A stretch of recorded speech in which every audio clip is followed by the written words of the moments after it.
Hello students and my dear friends, I am Dr. Shalini Shukla and today is 12th of June 2020 Friday. So let's start with the Economic Times front page news analysis.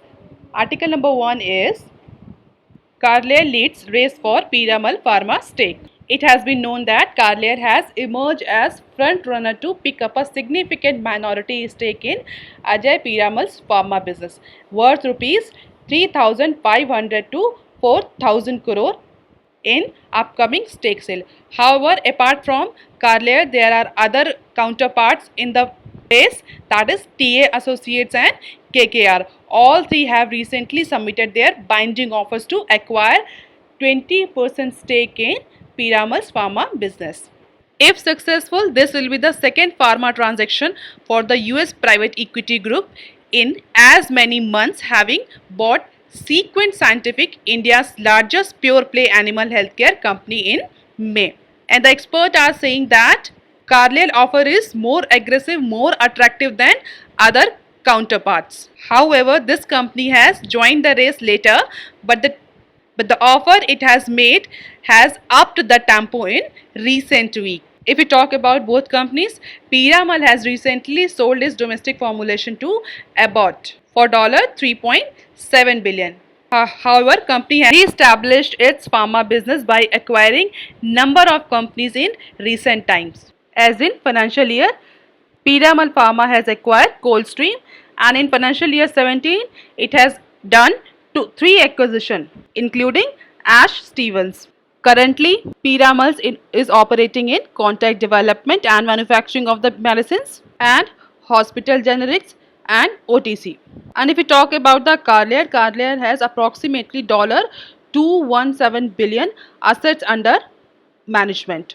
And it has already done number of global pharma care investment, just like in PPD, One Medical, Abacus and Millicent Pharma. However, this company has approximately $2.5 billion investment in India in different sectors, just like HDFC, SBI Cards, IILF, SBI Life Insurance, Medanta Hospitals and other metropolitan PNB housing finance insurance companies. So if this deal will finalize, it will be the second largest investment of Carlyle in healthcare field of India.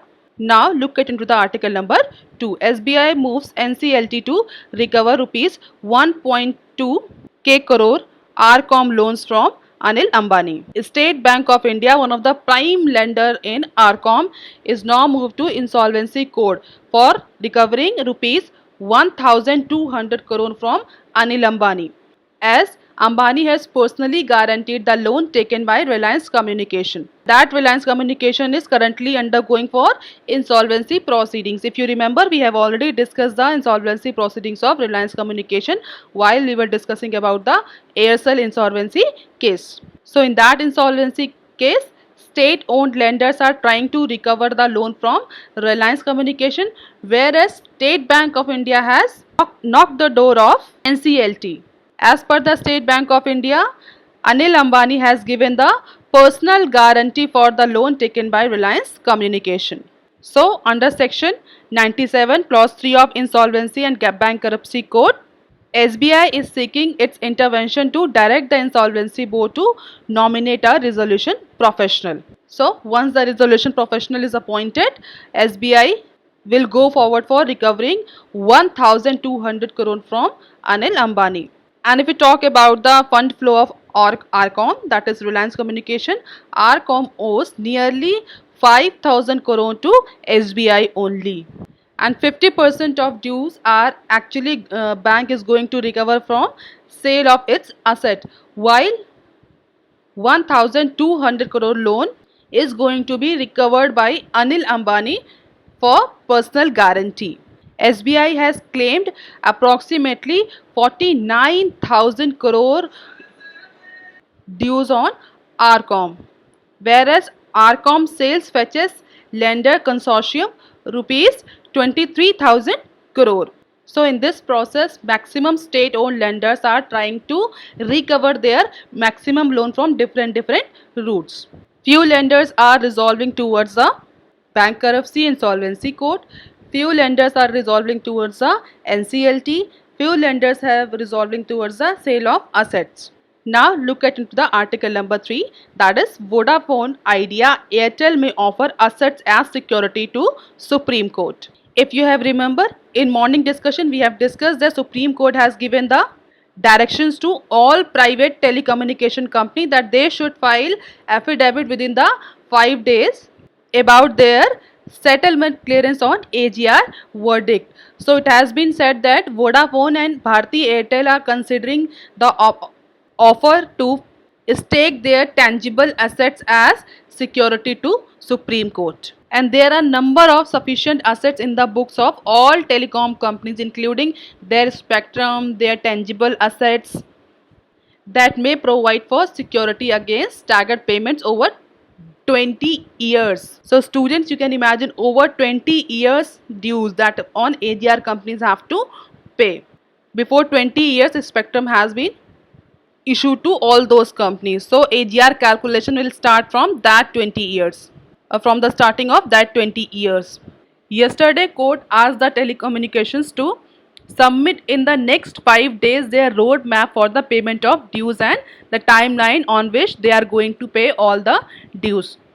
In case of Bharti Airtel has raised $3 billion through the combination of right issue and overseas sale of convertible bonds. So experts are saying that Bharti Airtel is in better position to pay all its outstanding dues, whereas in case of Vodafone, cash trap company has shown its inability to shore up money to pay AGR dues to the government at one go. So Vodafone is looking forward the relaxations on penalty and some interest, and even company has clarified that it wouldn't be possible for the company to furnish any bank guarantee because of the financial constraint, because company do not have the enough cash even to pay the salary for their employees.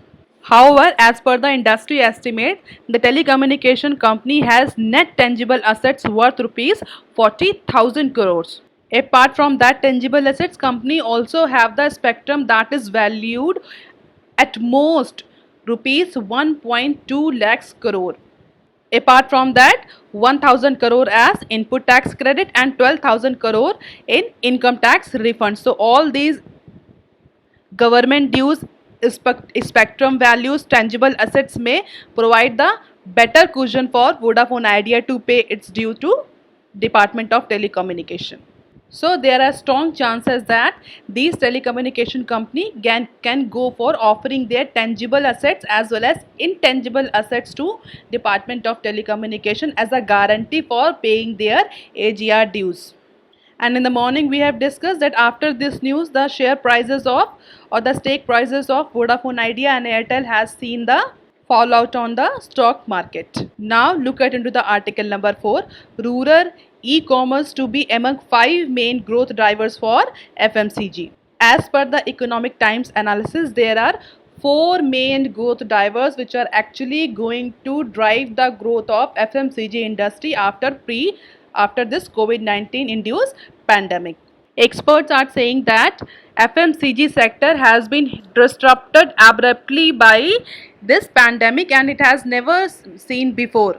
So as the lockdown is being lifted in stages and the economic activities gets on track, there are 5 trends that can boost up the future of this sector or that can leads to the growth in FMCG. And what are those factors? Number 1 is rural consumption driven growth. So the reverse monsoon, reverse migration, good monsoon, increased government expenditure on Manrega schemes, all these social sector schemes and other public projects are likely to increase the demand from rural India for FMCG sector.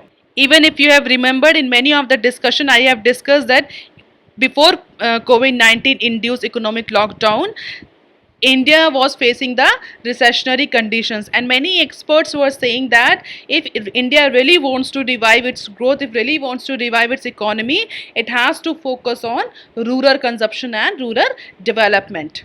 So even after COVID-19 situation or COVID-19 induced pandemic, rural consumption is one of the very important driver for FMCG as well as for complete or whole economy. Why? Because reverse migration has increased the number of consumers in rural economy. Good monsoon has created the bumper crop increased government expenditure, especially in Manrega and other social sector schemes, has given the money in the hands of rural peoples or rural India. And if they have money, there will be demand. So FMCG sector should now focus on the rural consumption rather than focusing their strategy towards urban consumption. The next driver is e-commerce. E-commerce demand is here to stay. After pandemic, people are more concerned for going into any physical stores, even for their ready-made food. So Zomato, Swiggy, Domino, Big Basket, all these food aggregator companies or online retailers has the huge opportunity to tap. Companies expect this demand to increase over pre-COVID levels since the lockdown prompted people to get used to online ordering and convenience of home delivery groceries. So e-commerce is going to be the next important growth driver. And the third driver is brand equity and distribution strength to determine success of recent forays. So strong distribution channel has also been emerged as one of the prime driver of growth in FMCG sector. Seizing the opportunities offered by COVID, almost every FMCG company launched its brand in the hygiene category of the hand wash, sanitizer, adding to the clutter in these category. There were otherwise small and niche. So brand equity, leveraging the brand equity and generating or operating or penetrating into the new hygiene segment, strengthening their distribution system, because in many of the areas, containment areas especially, the product is not available. So if the company has a very strong distribution channel, then the availability of that product can be ensured, and if the particular product is available, then definitely the demand will increase for that product, because availability is one of the very